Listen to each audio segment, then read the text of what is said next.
भक्ति में लोभ ही मूल कहा है। आचार्य खूब जोर दिया सभी को और परवर्ती आचार्य ये लोभ, वस्तु का लोभ, भजन का लोभ, प्राप्ति का लोभ, ये लोभ ही तो है। लोभ ही व्याकुलता को बढ़ाने वाला है। लोभ व्याकुलता को बढ़ाने वाला है। कब मिले, कैसे मिले, इस प्रतीक्षा पर हर पल हर क्षण प्राण जो है ना तड़प रहे हैं।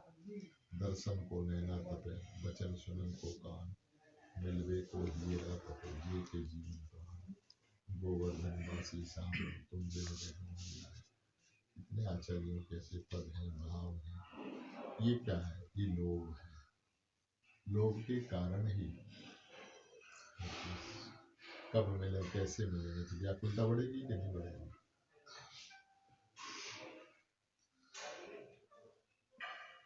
भरत जी की तरह दशा का वर्णन किया है गोसाई ने। आप उन दारुण दीनता समय कहूँ बिन देखे रघुनाथ पर ये की जरन। शेष 14 वर्ष हो गए प्रतीक्षा व्रत, आंसू बहाते बहाते बहाते बहाते बहाते। अब 14 वर्ष कैसे बीते? कल्पांतर युगांतर जैसा बीता है। तो वो तो हमने बीता लिए, लेकिन अब ये कुछ क्षण जो शेष रह रहे हैं, ये क्षण निकालना कठिन हो रहा है मेरे जीवन। इसको प्रेम कहते हैं। 14 वर्ष तो बीत गए सो बीत गए, लेकिन अब प्राण कैसे रहेंगे? बिन देखे रघुनाथ पर जी की जरा नहीं।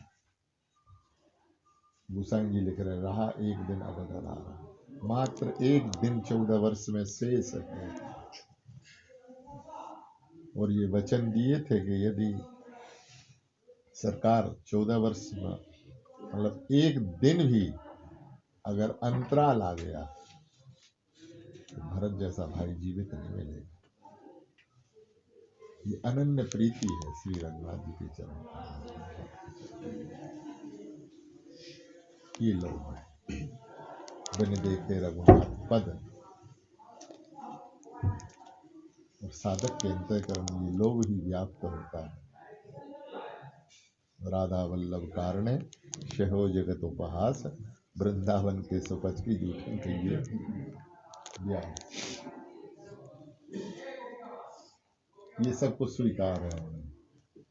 जगत ठुकरा दे स्वीकार है, जगत निंदा करे स्वीकार है, जगत त्याग कर दे, त्याग दे स्वीकार है। श्री ज्ञानेश्वर जी महाराज को सोपान देव, ज्ञानेश्वर जी, मुक्ता जी, पांचों के लिए, चारों भाइयों को, बहनों को समाज ने त्याग दिया। साधुओं की संतान है, संजोगी जिसको बोलते हैं, क्योंकि इनके पिता जो थे विरक्ति की ओर चले गए थे, विरक्ति ही हो गए थे। अब इस भीतर के रहस्य को तो कौन जानेगा? तो पांडुरंग ने आकर के कहा विठल को, विठल पंत को, विठल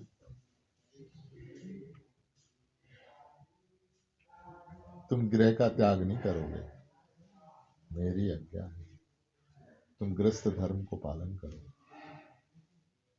उन्हें कहा जय जय थू थू होगी, कौन मुंह दिखाएगा? कहाँ भेज रहे हो आप? जैसे तैसे तो मेरा निकलना हुआ है, तो ये आज्ञा ना करें।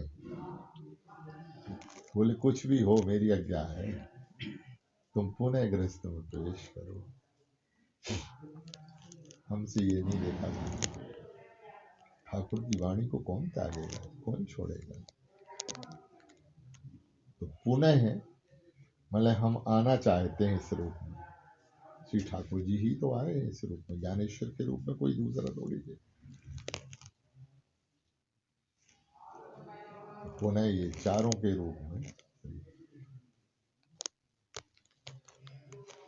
श्री ठाकुर ठाकुर जी ही अवतरित हुए, ज्ञान देव, सोपान देव और निर्वृत्तिनाथ और मुक्ता जी, तीन भाई हुए हैं।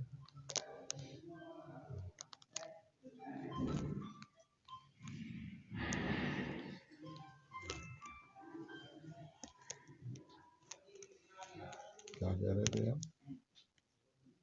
कहीं के ऊपर से लोभ, हाँ, ये तो मतलब संसार ठुकराता है। तो ये जब उस ज्ञानेश्वर के लिए समाज ने त्याग दिया, लेकिन पांचों को इसकी चिंता नहीं हुई है। ये है भक्ति पथ। सिंह की तरह जीता है भक्त। क्यों? कारण ये है, उनके हृदय में आत्मधन प्राण धन विराजमान है। जिसके अंतःकरण में युगल धन विराजमान है, वो कोई सामान्य कोटि का तो है नहीं। तो संसार को डरे क्यों? डरेगा तो वो जिसके पास कुछ नहीं, जिसके सर्व संपत्ति विराजमान है। वो संसार से क्या लेना और क्या देना। अपनावे तो हमारा कुछ होने वाला नहीं है, और हमें ठुकरा देगा तो हमारा कुछ बिगड़ने वाला नहीं है। दोनों द्वंद्वों से ऊपर होते हैं। भक्तों को मान से और अपमान से दोनों सब समाप्त हो जाते हैं। लेकिन ठाकुर जी के चरणों का लोभ है, तो ठाकुर जी को तो नहीं त्यागा, संसार को त्याग दिया। भक्ति में लोभ ही मूल है। इसका मूल है किसी तरह लोभ लग जाए, भजन का लोभ लग जाए, प्राप्ति का लोभ लग जाए, कब दर्शन मिले, कब मिले, कब नहीं, किसी भी तरह बस ये लोभ लगा नहीं कि ठाकुर का मिलना होगा। इसी में देर है। तब तक ये लोग क्षणिक नहीं, बिल्कुल।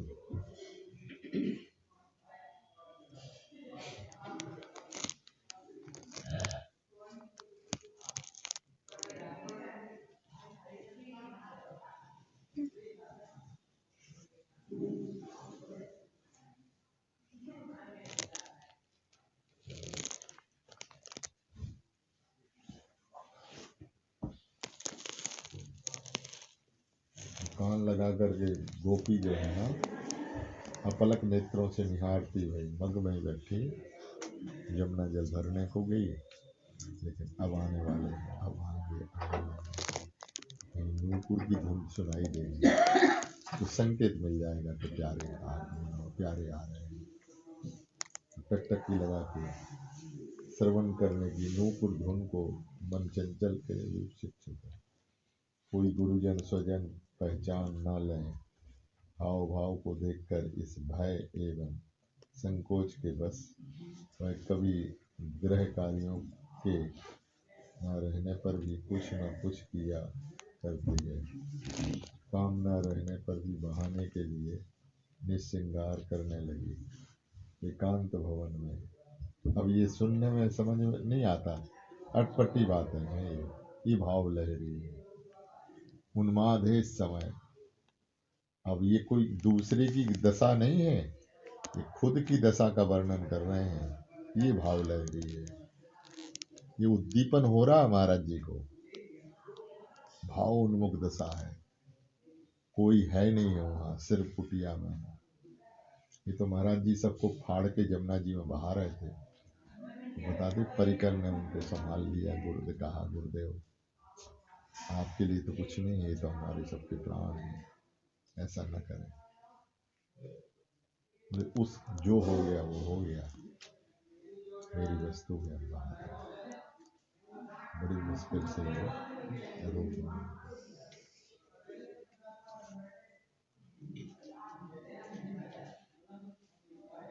जैसे अपने रामचंद्र जी महाराज ने पूरा अपना परिकर को स्पष्ट ही कह दिया था, भजन तक की माला कोई समाधि में नहीं है। मेरा चित्र नहीं होना चाहिए, मेरा वस्त्र नहीं होना चाहिए। संतों के अपने अपने नियम है, उसकी अवहेलना भी किसी नहीं कर सकता है। सर्व वस्तु तो सब समाधि के साथ देना पड़ा।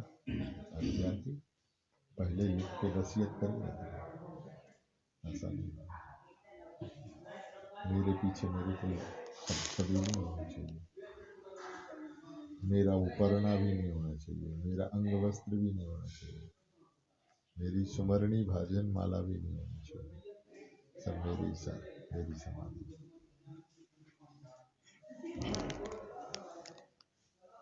परिकर उन भावों को पूरा करता है।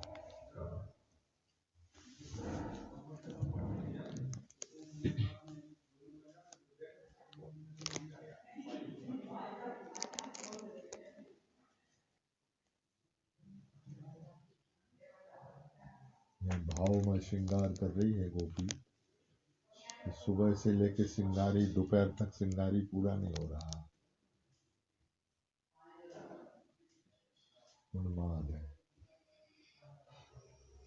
प्रीतम के सम्मुख जाना, भवन में विशाल दर्पण के समक्ष प्रातःकाल से मध्याह्न हो आया, श्रृंगार रस मूर्ति की तन्मयता में व्याकुल विरहिणी बिना मन के प्रति नित्य की आदत से सहज करने लगी श्रृंगार।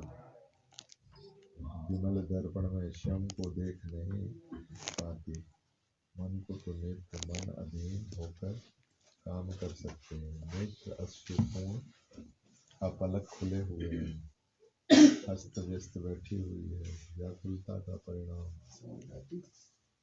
रक्त सरव लता सगर मंडप निकुंजा दंडवत कर लो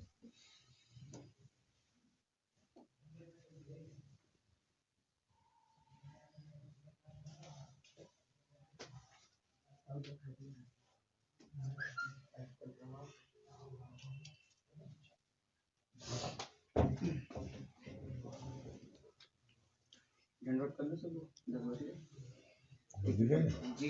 कल प्रवास भी है इसीलिए हो प्यारे।